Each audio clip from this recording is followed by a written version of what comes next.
Premiere Pro এর আজকের 6 নম্বর ক্লাসে আমরা দেখব কিভাবে একটা ভিডিওর মধ্যে আমরা ক্লিপিং মাস্ক করতে পারি। প্রথমে আমি একটি ভিডিও নিয়ে আসি যেখানে আমরা ক্লিপিং মাস্ক করব। অনেকেই হয়তো ক্লিপিং মাস্ক কথাটির সাথে আপনারা অভ্যস্ত না। যারা গ্রাফিক্স জানেন তারা হয়তো জানেন যে ক্লিপিং মাস্ক বলতে কী বোঝায়, কিন্তু যারা গ্রাফিক্স একদমই জানেন না তারা হয়তো জানেন না যে ক্লিপিং মাস্ক আসলে কী। প্রথমে আমি একটু সহজ করে বোঝানোর চেষ্টা করি। যেমন ধরুন, আমি এখানে একটি ফ্লায়ারের ছবি নিয়ে রেখেছি। এই যে ছবিটার মধ্যে আপনারা এখানে একটা মেয়ের ছবি দেখতে পাচ্ছেন, এই ছবিটা একটু কোণা করে কাটা আছে, তাই না? এই যে কোণা করে কাটা আছে, এটা কিন্তু ছবিটা কাটা নেই, আসলে এটা ছবিটাকে এখানে একটি শেপের মধ্যে ক্লিপিং মাস্ক করা হয়েছে। তার মানে ক্লিপিং মাস্ক মানে দাঁড়াচ্ছে যে যে কোনো একটা নির্দিষ্ট শেপে কোনো একটা ছবি অথবা কোনো ভিডিওকে অ্যাডজাস্ট করা। যেমন আমি যদি আরও কোনো ছবি দেখি যেটাতে সহজে বোঝানো যায়, যেমন এইটার ছবি যদি নিয়ে আসি, এখানে একটা সার্কেলের মধ্যে আমরা ছবি দেখতে পাচ্ছি। এখানে কিন্তু ছবিটাকে সার্কেল করে কাটা হয়নি। এখানে এই যে ছবিটা আমাদের চারকোনায় ছিল, সেটা ল্যান্ডস্কেপে অথবা পোর্ট্রেট যেটাই বলেন না কেন সেভাবেই ছিল, কিন্তু ছবিটাকে আপনার সার্কেলের মধ্যে সুন্দর করে অ্যাডজাস্ট করা হয়েছে। এই অ্যাডজাস্ট করার প্রসেসকে বলা হয় ক্লিপিং মাস্ক। তো আমি শুরুতে একটি ভিডিও নিয়ে নিয়েছি। স্বাভাবিকভাবেই ক্লিপিং মাস্ক করার চেষ্টা করে থাকি। এখন একটা জিনিস মনে রাখবেন, ক্লিপিং মাস্ক আপনার কীভাবে হতে পারে।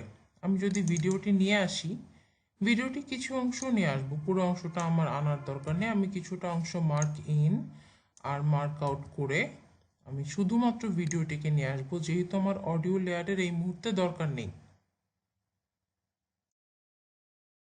এবং আনার সাথে সাথে আমাকে বলবে যে চেঞ্জ সিকোয়েন্স সেটিংস, কেননা আমি সিকোয়েন্সটাকে ভিডিওর সাথে ম্যাচ করিয়ে নিব। তো আমি সিকোয়েন্সটাকে চেঞ্জ করে নিলাম।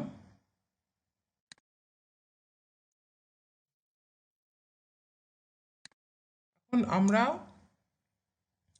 কি করতে পারি, প্রথমে আমরা যে কোনো ছবি এনে দেখতে পারি যে প্রথমে ক্লিপিং মাস্ক কীরকম হয়। তার আগে আমি একটু দেখাই যে আমরা যদি টাইটেল থেকে নিউ টাইটেল থেকে ডিফল্ট স্টিলে যাই, অথবা আমি কন্ট্রোল টিও প্রেস করে যেতে পারতাম। এভাবে আমি ওকে করে নতুন একটা টাইটেল বক্স নিতে যাচ্ছি। তার কারণ এর আগে আমরা টেক্সট সম্পর্কে জেনেছি, কিন্তু আমাদের টেক্সট বক্সের মধ্যে অনেকগুলা শেপ আছে, পেন টুল আছে, এগুলো সম্পর্কে আমরা এখনো জানিনি। যেমন আমার এখানে কি কি আছে, এখানে তো আমার টেক্সটের কিছু অপশানস আছে, তার নিচে এখানে আছে pen tool, delete anchor point tool, add anchor point tool, তারপরে বিভিন্ন শেপ টুল। এগুলো দিয়ে কী করে, যেমন আমি যদি রেক্ট্যাঙ্গেল টুলটা নিয়ে ক্লিক করে ড্র্যাগ করলে আমার একটা সাদা রঙের শেপ আসলো। এই শেপটার এখানে দেখুন ফিল অন করা, এখানে প্রপার্টিসে দেওয়া আছে গ্রাফিক টাইপ এবং ফিল দেওয়া আছে সলিড। ফিল টাইপের সলিড আছে, সলিডের জায়গায় লিনিয়ার গ্রেডিয়েন্ট থাকলে গ্রেডিয়েন্ট থাকবে, 4 কালার গ্রেডিয়েন্ট থাকলে আমি কালার এখান থেকে চেঞ্জ করতে পারি, কালার চেঞ্জ হলো। আবার অন্য কিছুতে থাকলে বেভেল থাকলে এমন শো করবে, সলিডই সাধারণত থাকা উচিত। আমি এখান থেকে কালারটা চেঞ্জ করতে পারি, যে কোনো কালার। ক্লিপিং মাস্কের ক্ষেত্রে আপনি কি কালার নিচ্ছেন সেটা ব্যাপার না, কিন্তু আমি এখানে শেপটা দেখাচ্ছি বলে বোঝানোর চেষ্টা করছি। আবার এটাকে আমি ডিলিট প্রেস করলে এটা ডিলিট হয়ে যাবে। তার সাথে আরও শেপ আছে, যেমন আর্ক টুল। আমি যদি শিফট ধরে একটা শেপ নিলে এটার প্রপোর্শন দেখেন, আমি যতই ছোট বড় করি না কেন প্রপোর্শন কিন্তু ঠিক থাকে। কিন্তু শিফট ছেড়ে দিলে কিন্তু প্রপোর্শন ঠিক থাকে না। আবার অল্টার শিফট ধরলে আপনার সেন্টার পয়েন্ট থেকে শেপটা তৈরি হয়। অল্টার শিফট ধরলে সেন্টার পয়েন্ট থেকে শেপটা তৈরি হয়। অল্টার ছেড়ে দিলে প্রপোর্শন মেনটেন করে শেপটা তৈরি হয়, ছোট করা বড় করা যায়। তো আমি এই শেপটা নিয়ে দেখালাম। আপনি যদি যে কোনো শেপে স্ট্রোক দিতে যান, শেপটাকে সিলেক্ট করে যে এখানে স্ট্রোক অপশান আছে, আমরা আউটার স্ট্রোক অ্যাড করতে চাইলে অ্যাড করলাম, শেপের চারিপাশে স্ট্রোক অ্যাড হয়ে গেল। আমি চাইলে এটাকে বাড়াতে পারি, স্ট্রোকের সাইজটা বাড়াতে পারি। তারপরে স্ট্রোকের টাইপটাকে ডেপথ করতে পারি অথবা এজ করতে পারি।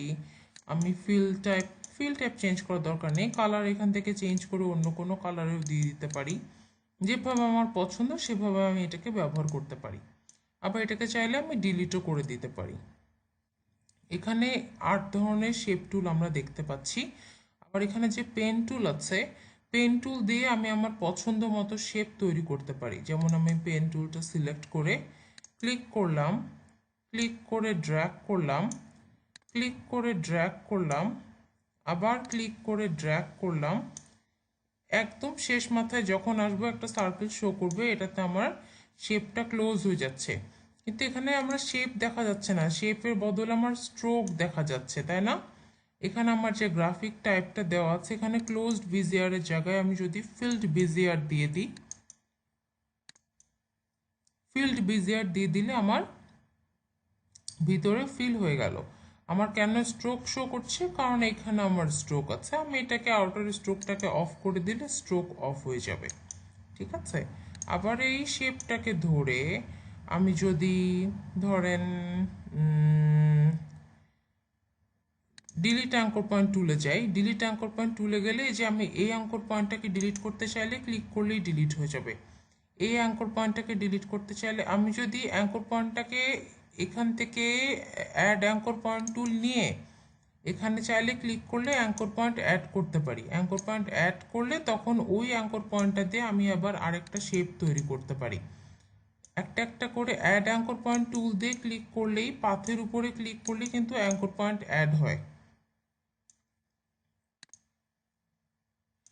আর আমি যদি ডিলিট করতে চাই তাহলে ডিলিট অ্যাঙ্কর পয়েন্ট টুল নিয়ে এই মাইনাস সাইন থাকা অবস্থাতে অ্যাঙ্কর পয়েন্টের কাছে গেলেই অ্যাঙ্কর পয়েন্টগুলো ডিলিট হয়ে যাবে। তো পেন টুল দিয়ে আমি আমার পছন্দ মতো শেপ তৈরি করতে পারছি।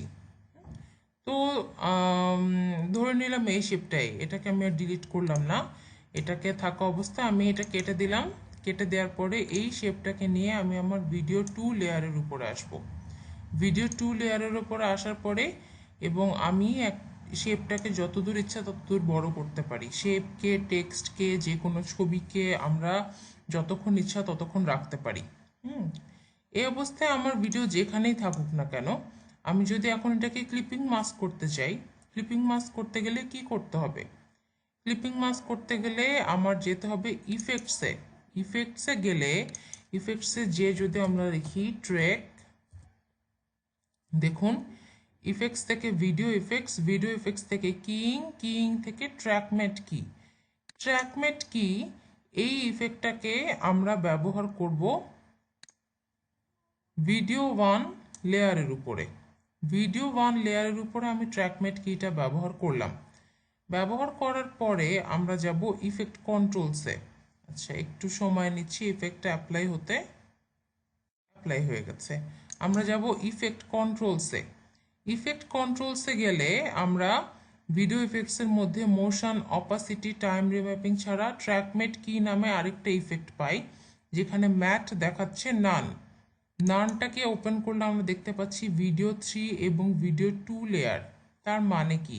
মানে দাঁড়াচ্ছে যে আমরা কোনো ভিডিওকে কোনো ডিরেক্ট একটা শেপের সাথে বা ডিরেক্ট একটা পিএনজি অবজেক্টের সাথে কিন্তু ক্লিপিং মাস্ক করছি না, আমরা ভিডিওটাকে আরেকটা লেয়ারের সাথে ক্লিপিং মাস্ক করছি। পুরো প্রিমিয়ার প্রোতে আপনার সিস্টেমটাই এমন।